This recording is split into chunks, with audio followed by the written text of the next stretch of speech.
Hello everyone, this is professor MH और आज के इस वीडियो में we will discuss lecture number 4 TY BCom।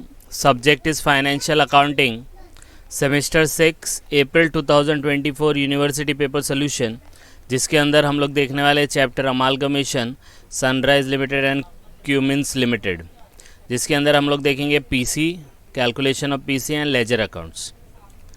Already 3 video upload हो चुके हैं, उसके अंदर हम लोग ने अमालगमेशन भी किया था, पीसी का कैलकुलेशन भी देखा था, लेजर्स नहीं थे उसमें, जनरल एंट्री देखी थी न्यू बुक्स में। यहाँ पे लेजर्स देखेंगे हम लोग ओल्ड बुक्स में। ट्राई करेंगे रिवीजन करने का कि कैसे कैसे लेजर बनता है, किस लॉजिक से बनता है। ऑलरेडी मैंने अमालगमेशन क्या होता है, पीसी के कौन कौन से टाइप्स है, उसका सब अकाउंटिंग प्रोसीजर सब का सेपरेट वीडियो है, उसको एक प्लेलिस्ट में डाला है। प्लेलिस्ट है TY BCom semester 6 financial accounting करके, वहाँ पे जाके आप सब पूरे कॉन्सेप्ट को क्लियर कर सकते हो। तो यहाँ पे हम लोग स्टार्ट करते हैं ये वाला question Sunrise and Cummins limited का। पहले क्वेश्चन देखते हैं, then we start the solution. दिया है following is the balance sheet of Cummins limited on 31 March 2023। Balance sheet दिया है, फिर दिया है on the above date Sunrise limited is form to take over the business of Cummins. तो ये जो है ये न्यू कंपनी है, ये किसको टेक ओवर कर रही है, क्यूमिंस को टेक ओवर कर रही है। On the following terms and condition, पहला asset and liability taken over at the book blah blah blah करके दिया है। Then you have purchase consideration is discharge by equity share of 100 is issued at पार।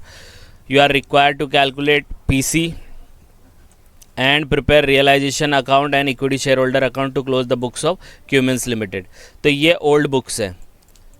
आपको मैं बता दूं कि amalgamation में 2 टाइप की अकाउंटिंग प्रोसीजर होता है। एक टाइप होता है न्यू बुक्स के अंदर। न्यू बुक्स में आपको 2 चीज़ बनानी पड़ती है, या तो जनरल एंट्री बनानी पड़ती है और बैलेंस शीट बनाना पड़ता है। और अगर ओल्ड बुक्स रहेगा तो ओल्ड बुक्स में जनरल एंट्री भी आती है, लेजर्स भी आते हैं, और बस हाँ जनरल एंट्री एंड लेजर्स आते हैं। और इन सब को बनाने के लिए पीसी बनाना पड़ता है। पीसी के 2 मेथड होते हैं, एक नेट एसेट मेथड होता है, एक नेट पेमेंट मेथड होता है। ठीक है, तो ये हम लोग ने ऑलरेडी प्रीवियस वीडियो में देखा था, उसका भी वीडियो अपलोडेड है। अब हम लोग देखेंगे पीसी। अब पीसी 2 टाइप का होता है, एक नेट एसेट और नेट पेमेंट। तो मैंने क्लियरली बोला था कि नेट पेमेंट मेथड तभी यूज़ करने का जब क्लियर कट बोलेगा कि इक्विटी शेयर्स को इतने नंबर ऑफ शेयर्स इशू कर रहे हैं, या प्रेफरेंस शेयर्स को specific number of preference shares या पैसा दे रहे हैं। जब स्पेसिफिक होगा 10 शेयर्स के बदले 50 शेयर्स मिल रहा है, 1 शेयर के बदले 2 शेयर मिल रहा है, 1 शेयर के बदले 5 रुपया मिल रहा है, जब स्पेसिफिक रहेगा तो समझ जाना नेट पेमेंट मेथड है। और अगर कुछ स्पेसिफिक नहीं रहेगा तो नेट एसेट होगा। नेट एसेट का तो मतलब समझते हो, एसेट लेने का माइनस लायबिलिटी, आंसर आ जाएगा। एडजस्टमेंट में देख लेने का वैल्यू, अगर कोई एसेट या लायबिलिटी की चेंज है तो वो लेने का, अदरवाइज एसेट माइनस लायबिलिटी। तो यहाँ पे देखो दिया है ये एसेट का इन्फॉर्मेशन दिया है, फिर दिया है PC was discharge by equity share. अब देखो यहाँ पे इक्विटी शेयर में उसको डिस्चार्ज करना है, तो नंबर मेंशन नहीं है, वैसे भी ये डिस्चार्ज है, मतलब पीसी बनेगा नेट एसेट के और उसको डिस्चार्ज करेंगे हम लोग इक्विटी शेयर में। तो ये इससे कन्फ्यूज नहीं होना कि सर डिस्चार्ज तो बोला है ना तो नेट पेमेंट मेथड ही होगा, नहीं। डिस्चार्ज कब होता है, जब आप पीसी बना लेते हो, पीसी को कैसे पे करते हो उसको डिस्चार्ज बोलते हैं। ठीक है, तो नेट एसेट मेथड ही फॉलो होगा। अब देखो कैसे होगा, देखते हैं। तो यहाँ पे चलते हैं हम लोग फॉर्मेट की तरफ। पहले लिख देंगे in the books of Sunrise limited calculation of PC particular amount कर देंगे। सब एसेट लिखने का, लेकिन फिक्टिशियस को छोड़ देने का। सब लायबिलिटी लिखने का, एक्सेप्ट शेयर कैपिटल और रिजर्व को छोड़ देने का। तो देखो यहाँ पे अगर मैं एसेट लेता हूँ तो बिल्डिंग है, प्लांट है, स्टॉक है, डेटर है, प्रॉफिट एंड लॉस, ये फिक्टिशियस और उसमें आ जाएगा, तो ये नहीं लेने का, ये 4 आइटम लेने का। तो ये 4 आइटम हम लोगों ने ले लिया, देखो ठीक है। यहाँ पे लिया है PNL, लेकिन इसको 0 डाला है समझाने के लिए। अब बिल्डिंग है, प्लांट है, स्टॉक है, डेटर है, तो उसका वैल्यू यही लेने का, एक्सेप्ट अगर एडजस्टमेंट में कुछ वैल्यू दिया तो वो लो। तो यहाँ पे बिल्डिंग को बोला है 10 लाख, प्लांट को बोला है 4, तो यहाँ पे बिल्डिंग और प्लांट को 10 और 4 ही लो। स्टॉक और डेटर के बारे में कुछ नहीं बोला है, तो 4,91,000 और 3,26,000 ही लेने का। तो ये देखो ये ले लिया, ठीक है। इसका टोटल कर लेने का, इसको बोलते हैं ए, ये एसेट हो गया। अब लायबिलिटी में बोला गया है, लायबिलिटी में सब लेने का, शेयर कैपिटल और रिजर्व को छोड़ देने का। तो शेयर कैपिटल और रिजर्व मतलब ये 2 आइटम को छोड़ दो, बचा क्या बैंक लोन और क्रेडिटर, इसके बारे में कोई एडजस्टमेंट नहीं बोला है, तो इसका मतलब यही अमाउंट लेंगे 3,75,000, 1,42,000। तो देखो ये रहा, ठीक है, इसको हम लोग कर देंगे बी, टोटल आ जाएगा बी, फिर ए माइनस बी पीसी बन जाएगा, that is the net asset method. ये आपका नेट एसेट मेथड बन गया, बहुत ही सिंपल। समझ में आया, यस और नो। अब इसको डिस्चार्ज करेंगे। डिस्चार्ज का मतलब क्या होता है, मैंने लास्ट टाइम भी एक्सप्लेन किया था। ये कंपनी फॉर्म की इस बिज़नेस को लेने के लिए, मतलब इसने इसको ख़रीद लिया, इन शॉर्ट एकदम अनऑफिशियल तरीके से सनराइज़ ने क्यूमिंस को ले लिया। तो क्यूमिंस बोलेगा ना भाई तू मेरा बिज़नेस खरीद रहा है तो मुझे तो कुछ दे, तो बोला हाँ ठीक है, रो मत, तेरा वैल्यू कितना आया, हम लोग ने पीसी डिसाइड किया। पीसी मतलब परचेज कंसिडरेशन, परचेज करने का क्या पैसा दे रहे हो, तो 17 लाख देना पड़ेगा। अब 17 लाख क्यूमिंस बोल रहा है भाई तू मुझे कैसे देगा, तो 17 लाख को डिस्चार्ज करना पड़ेगा, पे करना पड़ेगा, उसको बोलते हैं डिस्चार्ज ऑफ पीसी। तो डिस्चार्ज ऑफ पीसी वो क्या बोला कि भाई मैं तेरे को entire PC discharge in equity share of 100 each at a par, तो इक्विटी शेयर्स में देगा। तो 17 लाख कैश नहीं देगा, 17 लाख का शेयर्स देगा, और एक शेयर का भाव कितना आएगा, 100 रुपया। इसका मतलब अगर 17 लाख रुपया 100 के रेंज में देगा तो वो कितना हो जाएगा, तो 17 लाख को 100 से डिवाइड करो तो आपका आंसर आएगा 17,000 shares. 17,000 shares at the rate of ₹100, 17 lakh रुपया इस तरीके से डिस्चार्ज होगा। तो ये तो आपका पीसी बन गया और इसका डिस्चार्ज बन गया। इसका स्क्रीनशॉट ले सकते हो आप, और फिर हम लोग आगे बढ़ेंगे रियलाइजेशन और इक्विटी शेयर होल्डर अकाउंट। ठीक है, ले लिया। तो let's start with the second part. अब देखो इसके अंदर बोला है रियलाइजेशन बना और equity share holder in the books of Cummins. Cummins मतलब जो अपने आप को बेच रहा है, जिसको हम लोग ओल्ड कंपनी भी बोलते हैं। तो ओल्ड कंपनी में जो लेजर बनता है, एक रियलाइजेशन बनता है, एक इक्विटी शेयर होल्डर बनता है, और एक और बनता है जिसको हम लोग बोलते हैं न्यू कंपनी अकाउंट। आई बात समझ में, न्यू कंपनी अकाउंट। तो वो भी मैं आपको बनाना सिखाऊंगा यहाँ पे। ठीक है, तो हम लोग ने देखो पहला एक बना लिया रियलाइजेशन अकाउंट, पर्टिकुलर अमाउंट। दूसरा हम लोग ने बना लिया equity share holder account, amount. और तीसरा भी चाहिए तो मैं यहाँ पे कॉपी कर देता हूँ, यहाँ पे लिख देंगे हम लोग न्यू कंपनी, मतलब सनराइज लिमिटेड अकाउंट, जिसको हम लोग बोलते हैं न्यू कंपनी। तो एग्ज़ाम में आपको याद रखना है, जब भी आपको ओल्ड कंपनी में लेजर बनाने आएगा, यहाँ पे तो बोल दिया है कि रियलाइजेशन बनाओ और इक्विटी शेयर होल्डर बनाओ, लेकिन ओल्ड कंपनी में 3 अकाउंट मोस्टली बनते हैं, कैश भी बनता है, लेकिन ज़्यादातर यही रियलाइजेशन, इक्विटी शेयर होल्डर और दूसरा न्यू कंपनी अकाउंट जो क्यूमिंस को खरीद रहा है, जो ओल्ड कंपनी को खरीदता है। तो यहाँ पे देखो वो मैंने बना दिए। ठीक है, तो इसकी भी पोस्टिंग हम लोग सीखेंगे। अब देखो ये 3 अकाउंट आपने बना दिए है, तो थोड़ा छोटा कर देता हूँ तो आपको विजिबल रहेगा। ठीक है, ये आपको दिख रहा है यहाँ पे। ओके, ये हो गया। अब देखो रियलाइजेशन, इक्विटी शेयर होल्डर और न्यू कंपनी अकाउंट, ये याद रखना 3 ही अकाउंट बनते हैं मोस्टली 99% जब आप ओल्ड बुक्स बनाएंगे।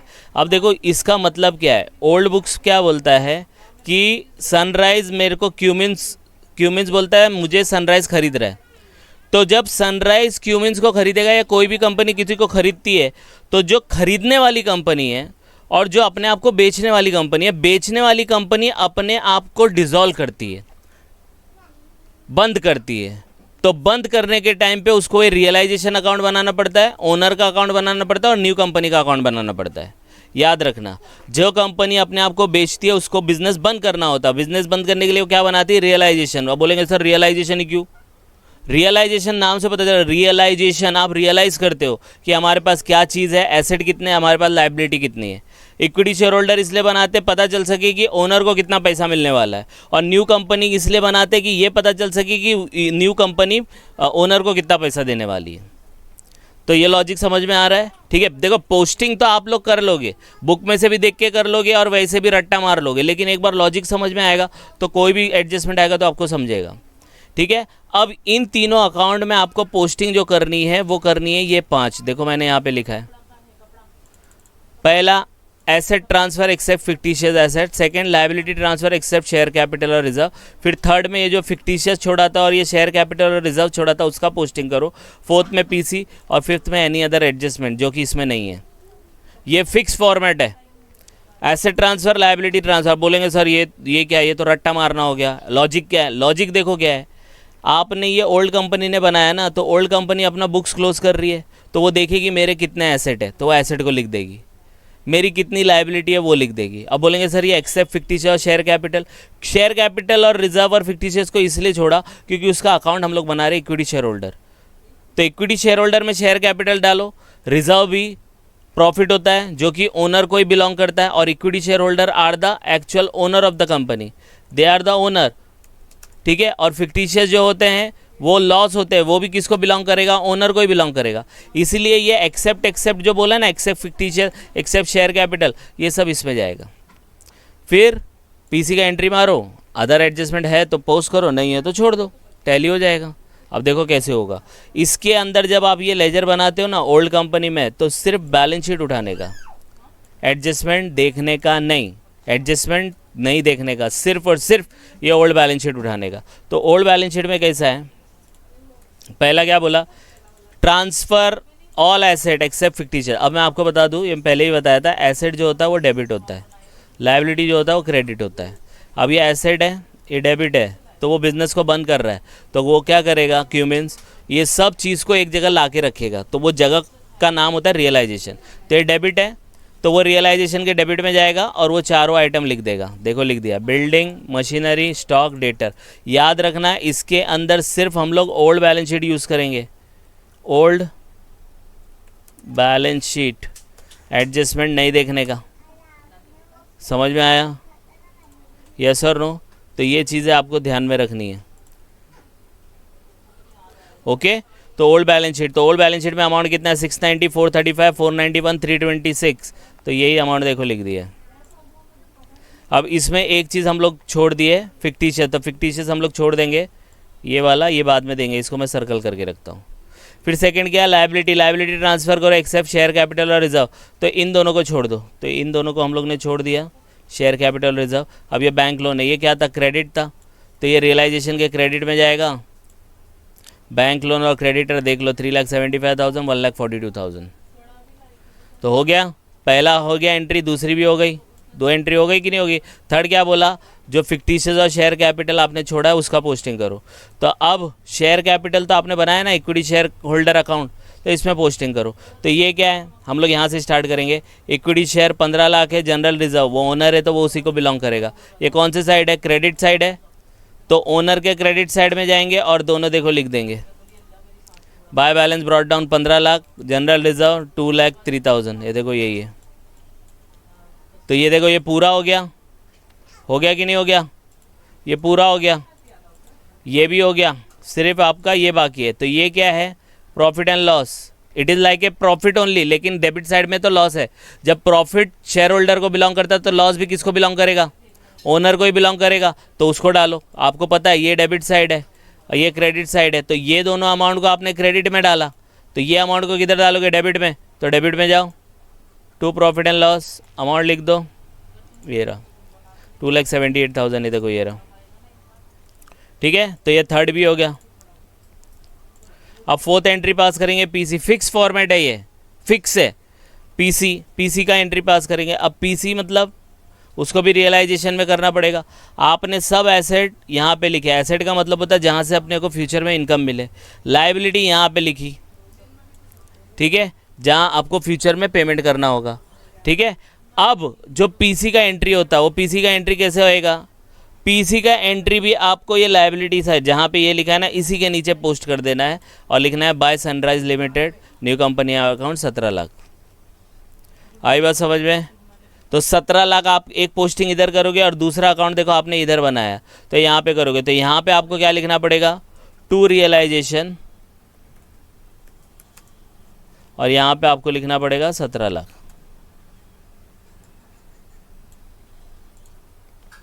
ठीक है,